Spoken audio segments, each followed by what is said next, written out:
Maid of Sker is a survival horror game in every sense of the term. You are not in the wonderfully gothic scare hotel to kill and gun your way through hundreds of mindless enemies. Instead, you are barely equipped with any offense at all, and must reach your goal at the top of the hotel by not making a sound at all. In fact, the use of sound is what drives Maid of Sker's gameplay, for better and for worse. The first thing that struck me when I booted up this beautiful little indie title was the surprisingly strong visuals. Actually, that's a lie. The first thing that struck me was the opening title, which acted as a very efficient jump scare that left me needing to replace my underwear. See for yourself.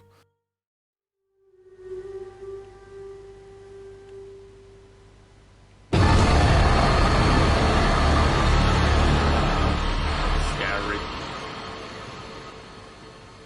Are you the maid? Have you been the maid yet? I don't know. I think I'm playing as someone called Elizabeth. I really don't know. Anyway, back to those visuals. There's been a few quote-unquote indie titles of late that actually carry a very AAA look to them, Hellblade and A Plague Tale being the two shining examples of this. These games give the players the feeling of playing a full-price game at half the price for a shorter and slightly more stripped-back experience. On the surface, I believe Maid of Sker may be added to that list. Unfortunately, that wasn't always the case.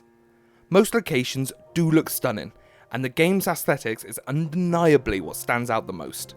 The game is set in 1898 and based on old Welsh folklore. The story of Elizabeth Williams and her horrific family is a nice change of pace from most of the other silly horror tropes that we usually get in these games. Scare Hotel is a joy to explore, and every unopened room left me wanting to find the key just to see what horrors lurked inside. I do have to question the Williams family, however. Having your grand reopening of Scare Hotel, yes, it's pronounced a scare, because, you know, why the hell not, at Halloween is probably a slight giveaway of the atrocities that wait inside, but I digress. The few character models in the game sadly don't hold up as well, but given the majority have their faces hidden, it's not a game breaker. It's a shame though that the brilliant visuals are let down by some frustrating gameplay mechanics. At least they don't spell it like, you know, S-C-A-R-E or anything, you know, they're quite subtle with how they've spelt the Scare Hotel. 30th of October, huh? 1897. Imagine reopening a Scare Hotel at Halloween. One thing that really stuck out to me is how many games Maid of Sker isn't afraid to take inspiration from. The art style has a very Bioshock-Esque feel to it, and the entire idea of solving puzzles to find items that unlock rooms is old school Resident Evil at its finest. When these inspirations are done well, like the two examples I just mentioned, the game is a joy. The other side of that coin is the way the game looks at games like The Last of Us for its enemies.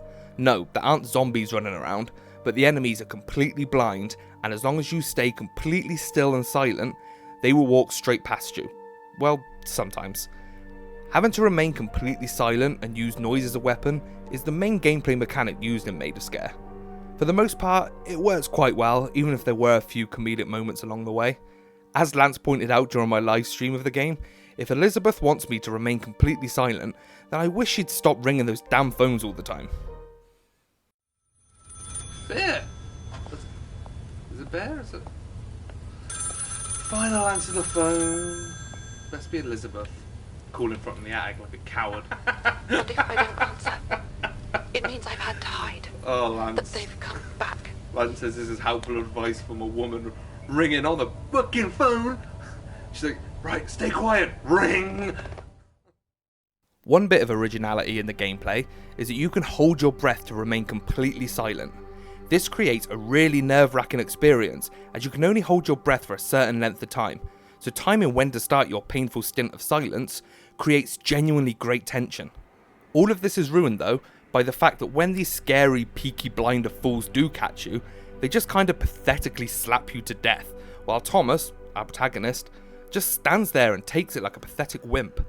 You can choose to run away of course, and try to find a safe room, but more times than not, you'll get caught, as Thomas seems to run out of breath a little too easily for my liking.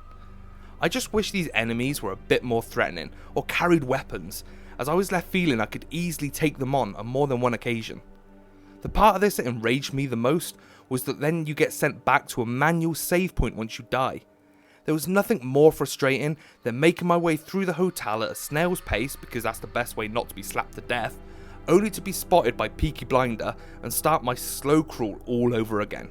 Yes, I get this is survival horror, but when the enemies are this repetitive and the game requires you to act so slowly, it becomes more annoying than scary very quickly.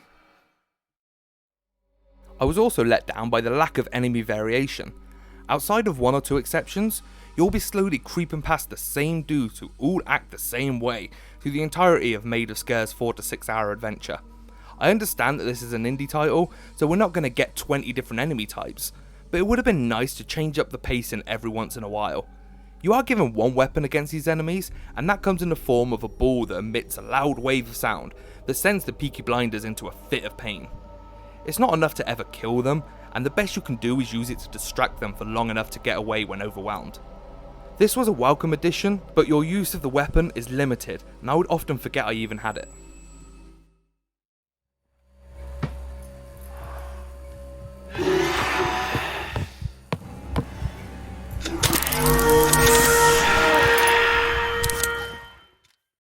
There are a few puzzles to be solved, especially when it comes to collecting the 4 musical cylinders which are needed to complete the game. These were a lot of fun, and once again reminded me of the puzzles you'd find in early Resident Evil games. These puzzles were great and acted as the only break from the tiresome gameplay. The use of sound is fantastic, whether it be the high shrieking noise to make you aware you've been spotted, or the tense build up of a door you know you shouldn't open but will regardless. I would highly recommend playing Maid of Sker with a decent set of headphones, as you will be rewarded with an excellent soundtrack and incredible audio quality. The story is a tough one.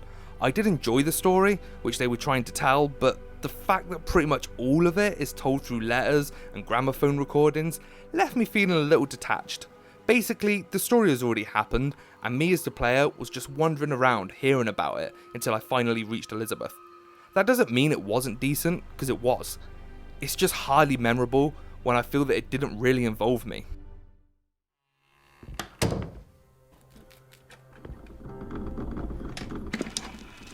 Oh, I despair of that child. A willful insolence shall be the... Overall, Maid of Sker is a good first-person survival horror, which takes a lot of inspiration from other great horror titles while adding a sprinkling of its own originality along the way. The visuals, locations, and atmosphere feels horrifying, unique, and is unquestionably the highlight of the game. The game's brilliant soundtrack only adds to the tension which the atmosphere creates, but a lot of this is let down by repetitive and frustrating gameplay. It's because of this that the pacing often feels so slow, which might have worked out if the horror elements weren't stripped away due to comically bad game overs and pathetic boring enemies.